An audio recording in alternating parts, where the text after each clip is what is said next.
शनिवारी सकाळी नेदरलँड्सने पाकिस्तानच्या तोंडाला फेस आणला।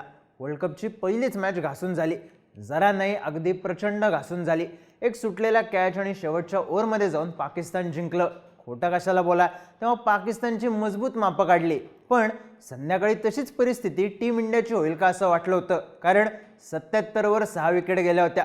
पण कॅप्टन सूर्यकुमार यादव थांबला आणि त्यानं डॉन नंबर 1 बनत डाव फिरवला। सूर्याच्या एका इनिंगने मॅच जिंकवली, पण भारताच्या इतर बॅटर्सने दाखवलेला एरोगन्स आणि मिडल ओव्हर्समध्ये चान्सेस कन्वर्ट करण्यात आलेलं अपयश यामुळे धोक्याची घंटा सुद्धा वाजली। वर्ल्ड कप ओपनरमधून टीम इंडियाने काय कमावलं पाहूयात या व्हिडिओमधून। नमस्कार, मी चिन्मय आणि तुम्ही पाहताय बोलभिडू। टॉस जिंकून अमेरिकेनं पहिली बॉलिंग करण्याचा निर्णय घेतला। पिच थोडं हिरवं होतं, स्विंग होता।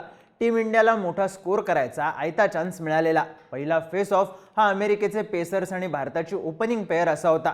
फॉर्ममध्ये नसलेल्या संजू सॅमसनला बसवून ईशान किशन टीममध्ये आला, तर बुमराह आजारी असल्यानं सिराजची एंट्री झाली। मागच्या काही मॅचेसमध्ये अभिषेक शर्मा आणि ईशान किशन यांनी आतापी वतापी सारखी बॅटिंग केली होती। त्यातही अभिषेक शर्मा हा भारताचा हुकमाचा एक्का, पण समोर दोन्ही ओपनर्स अटॅक करणारे आहेत म्हणून अमेरिकन बॉलर्सनं नमती बाजू घेतली नाही। त्यांनी सुद्धा अटॅक केला।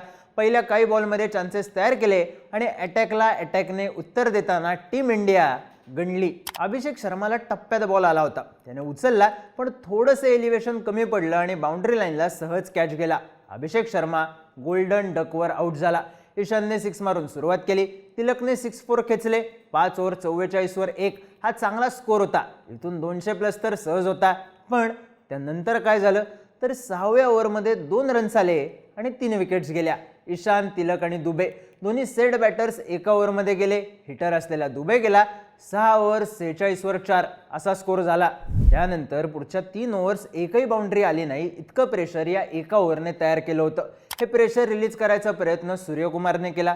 रिंकू सिंगने 13 बॉल शांत राहणं जमवलं, पण कोंडी फोडायला त्याने उचलून शॉट खेळला आणि त्याची विकेट गेली।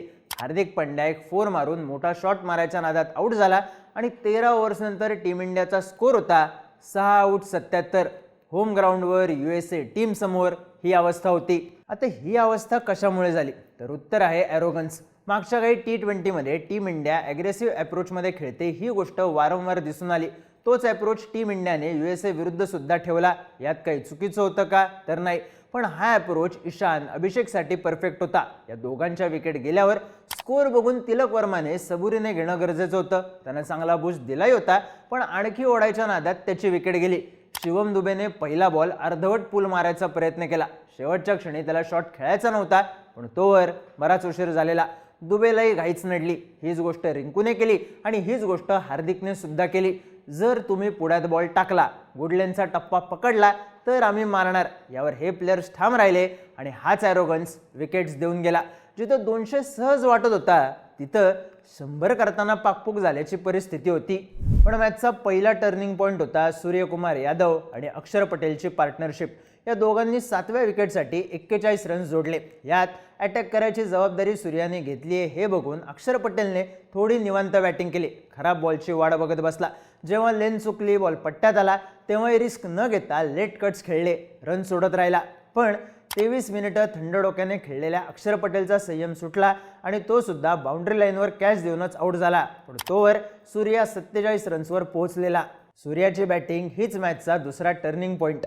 सूर्याने ठापठूप विकेट्स गेल्यानंतर बराच वेळ सबुरीने घेतलं। त्याने मोठे शॉट्स खेळले, पण फील्ड सेटअप बघून त्यात सूर्याने सौरभ नेत्रावळकरला टार्गेट केलं। सौरभ हा अमेरिकेचा स्ट्राईक बॉलर, सूर्याचा एज ग्रुप क्रिकेटमधला टीममेट। आपण त्याची लाईन लेंथ बिघडवली तर सगळी टीम प्रेशरमध्ये येते हे ओळखून सूर्याने बॅटिंग केली। सूर्याचा अटॅक बघून त्याला आउटसाइड ऑफ स्टंपवर खेळवायचा चांगला प्लॅन USAच्या बॉलर्सने ॲक्टिवेट केला, पण सूर्याने आउटसाइड ऑफ स्टंप असलेले बॉल लेग साईडला घुमवले। कधी जागेवरून हेलिकॉप्टर शॉट, कधी रॅम शॉट आणि कधी ठेवणीतला सुपला शॉट। सूर्याने अक्षरशः कॅप्टन्स नॉक खेळला। 18 ओव्हर्समध्ये 127 रन्स हा आकडा कमी वाटत होता, पण सूर्याने इथेही टायमिंग साधलं। त्याने शेवटच्या 2 ओव्हरमध्ये 33 रन्स केले। त्यातही शेवटच्या 1 ओव्हरमध्ये 21 रन्स आले आणि टीम इंडियाचा स्कोर 161 पर्यंत पोहोचला। टीम इंडियाने सेफ टोटल क्रॉस केली ती सूर्यामुळेच। आता सूर्या मारून खेळला, 4 6 10 4 मारले, पण त्याने पुढ्यात पडलाय म्हणून बॉल उचलला नाही। चांगला बॉल सोडून दिला, पण खराब बॉलला मारायचं सोडलं नाही। त्याचे नॉट आउट 84 रन्स आणि त्याचं 49 बॉल टिकणं हाच मॅच विनिंग परफॉर्मन्स होता. मॅचचा तिसरा टर्निंग पॉईंट आणि रिझल्ट भारताच्या बाजूने लागायचं कारण होतं अनुभव. अमेरिकन प्लेयर्सनं मॅच हलक्यात घेतली नव्हती. त्यांनी बॉलिंगमध्ये चान्सेस क्रिएट केले, पण मोक्याच्या क्षणी त्यांना टीम इंडियाचा पेस मॅच करता आला नाही. पॉवर प्ले नंतर 3 ओव्हर्स एकही बाउंड्री न देता स्लोडाऊन करणं जमलं असलं तरी त्यांना तो रॅपो कंटिन्यू करता आला नाही. त्यात शुभम रांजणेकडून सूर्याचा रिटर्निंग कॅच सुटला आणि सूर्याने त्यानंतर सुट्टी दिली नाही. मोठ्या टीम्स विरुद्धच्या मॅचेस या अशाच सिच्युएशनमधून निघत असतात जिथं अमेरिका कमी पडली. हेच त्यांच्या बॅटिंगमध्येही झालं. दुसऱ्या ओव्हरमध्ये 6 मारून बूस्ट मिळवला, पण गुडलँडच्या मागे टेस्ट मॅच लेंथला पडलेला बॉल आरामात खेळून चालतं, हा अनुभव कमी पडला. त्यानंतर विकेट पडल्यावर डिफेन्स मोडला जायचं असतं हे गणित असलं तरी अमेरिकन बॅटर्स अगदी ओव्हरला एखाद दुसऱ्या रनवर थांबले आणि प्रेशर क्रिएट होत गेलं. याच प्रेशरखाली चुकासुद्धा झाल्या.